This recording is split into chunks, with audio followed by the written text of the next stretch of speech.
ഏട്ടാ, ഈ വിവാഹമായിട്ട് ബന്ധപ്പെടുമ്പോൾ നമ്മൾ കേൾക്കുന്ന ഒരു പേരാണ് മധ്യമരജു. എന്താണ് മധ്യമരജു? മധ്യമരജു എന്ന് പറയുന്നത് വിവാഹത്തിന്റെ പൊരുത്തത്തിൽ 8 പൊരുത്തവും 2 ദോഷമാണ്. അങ്ങനെയാണ് 10 പൊരുത്തം എന്ന് പറയുന്നത്. അതിൽ ദോഷം എന്ന് പറയുന്നത് വേദവും മധ്യമരജുവാണ്. അപ്പോൾ ഈ മധ്യമരജുവിൽ പെടുന്ന നക്ഷത്രങ്ങൾ തമ്മിൽ പരസ്പരം വിവാഹം പാടില്ല എന്നൊരു വിശ്വാസമുണ്ട്. അതായത് പൊരുത്തം ഒട്ട് കുറഞ്ഞാലും ദോഷം ഒട്ടും പാടില്ല. അങ്ങനെയാണ് 8 പൊരുത്തങ്ങളിൽ കുറവുണ്ടായാലും ഈ 2 ദോഷങ്ങൾ പാടില്ല, മധ്യമരജുവും വേദവും.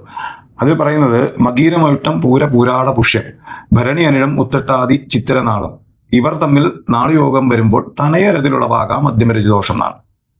മകീരം, അവിട്ടം, പൂരം, പൂരാടം, പൂയം, ഭരണി, അനിഴം, ഉത്തട്ടാതി, ചിത്തിര, ഇങ്ങനെ 9 നക്ഷത്രങ്ങൾ. അതായത് 27 നക്ഷത്രങ്ങളെ 3 വിരലിലായിട്ട് പകുത്താൽ നടുക്കത്തെ വിരലിൽ വരുന്ന 9 നക്ഷത്രങ്ങൾ വിവാഹത്തിന് എടുക്കാൻ പാടില്ല, പരസ്പരം ചേർക്കാൻ പാടില്ല. അതാണ് മധ്യമരജു. പിന്നെ ഏത് പൊരുത്തത്തിനേക്കാളും ഏറ്റവും ഉത്തമം മനപ്പൊരുത്തമാണെന്ന് പറയുന്നുണ്ട്. അതുകൊണ്ട് ഇത് ജ്യോതിഷപരമായ ഒരു വിശദീകരണം മാത്രമാണ്. പിന്നെ അത് വിശ്വസിക്കുന്നതും വിശ്വസിക്കാതിരിക്കുന്നതും വ്യക്തിപരമാണ്.